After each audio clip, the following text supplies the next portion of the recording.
Okay, let's go ahead and define dead weight loss.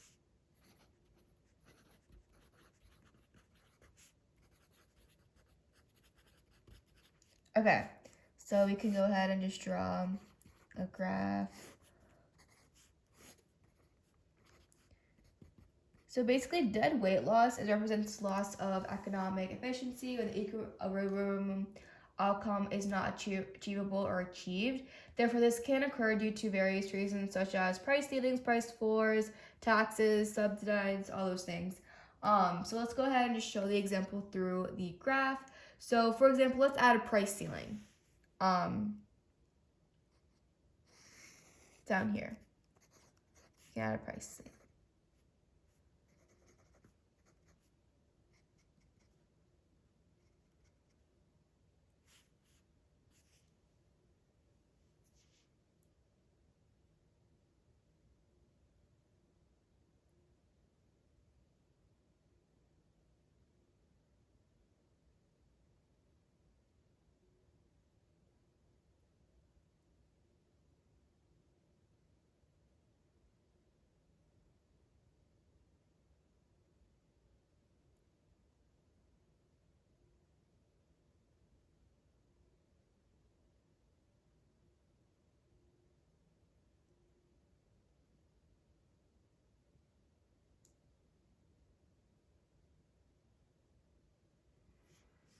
And if say, for example, supply would decrease or whatever, we would have this.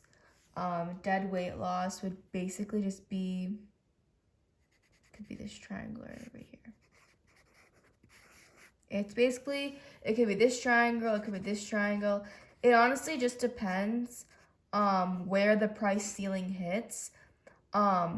Therefore, it just shows the amount of loss of consumer and producer surplus due to the market not being operating at the equilibrium point. So now let's go ahead and go to opening to world markets versus price ceilings. So let's talk about that. Let's go ahead and draw a new graph for this. The same thing, just something different. Okay. So now let's talk about world markets. So where here is the equilibrium point. And now let's introduce the world price, which will be stand for PW. That is normally lower than the domestic equilibrium point, so it's over here. So when the market opens up to world trade, the domestic price will drop to the world price. So PW will stand for that. So we could say the price now would be up here. This is a new price. Therefore, the quantity demand would increase and the quantity supply would decrease, leading to the imports. So the situation isn't really a price ceiling. It's more determined by the world market, not by the government imposed limit. So over here would be the price for the world price, which you might think it's going to be a price ceiling, but it's really not because it's not imposed by the government. It's just a world market thing. Therefore, there's not going to be any dead weight loss either because there's not going to be any gain in total surplus due to the increase of trade because of the world price. Therefore, in summary, dead weight loss occurs when market efficiencies prevent reaching equilibrium points, but they do avoid world markets because world markets adjust prices based on global supply and demand rather than imposing like other limits like price ceilings. So in this case, this would basically what would happen with world markets if you had an open ceiling. Okay, so now let's go ahead and create a market graph. I already did that with how opening up to world trade impacts local markets when prices are lower than the local equilibrium price. Okay, so let's assume the local market equilibrium is at $10 and the quantity is at 100 units. So they both intersect at this point over here. So now let's go ahead and introduce the world price, which we can say is going to be at $6. So it's going to be below the equilibrium price. So we'll put a line here at $6. So now after we assume that the quantity of demand is going to be could be at 150. Therefore, in order to calculate this, calculate the quantity in demand, in order to calculate the imports, you would take the quantity demand, which is 150, minus the quantity supplied, which is 50 units. So this is what we're looking at, equal 100 units. Therefore, in conclusion, opening up the world trade at a lower world price at $6 would increase the consumer surplus. Therefore, decreased producer surplus, and the country imports 100 units to meet the excess demand. Because we know the consumer surplus is here, and the producer is down here. But obviously after the price 4, we'll move this one down, and that will be the amount of our imports. Now let's go ahead and calculate consumer surplus and the producer surplus. So before trade, consumer surplus is the area of a triangle with equilibrium point at 10 and 100. We could do 20 minus 10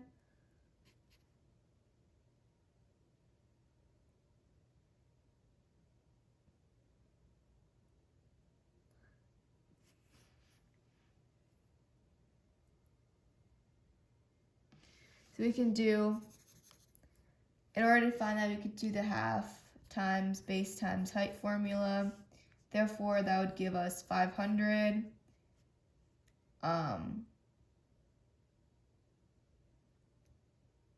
Therefore, that would give us 20. And then after trade, we could do half times 150. 20 minus 6 equals 1,500. So that's going to be the amount of consumer surplus. Now if you move on to producer surplus, it's below here. It's again at 10 and 100. Before trade, it will be at 500. And after trade, we'll do half times 50, 6 minus 0. Therefore, the imports will be at 100 units. Consumer will be from 500 to 1,150. And producer will be 500 to 150.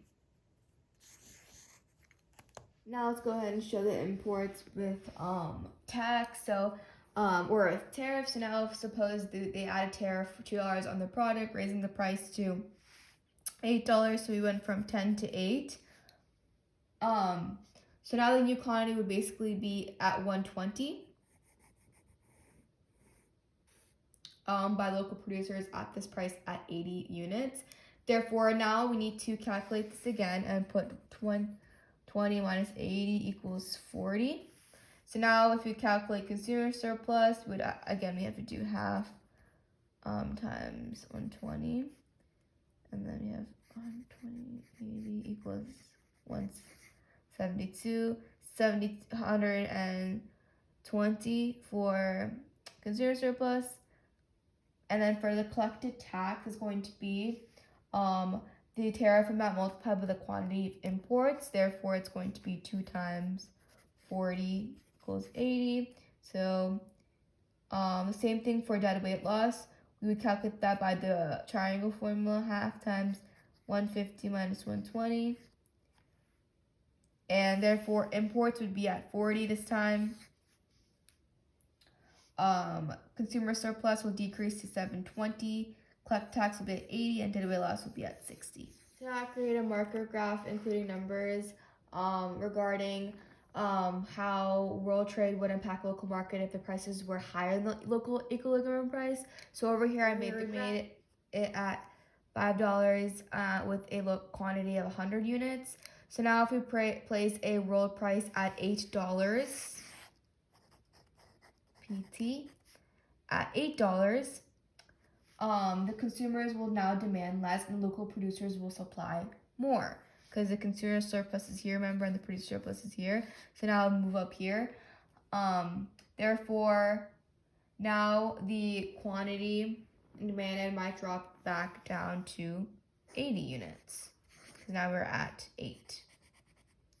So now since the world price is higher than the local equilibrium price, local producers will find it more profitable to sell their products at the world price.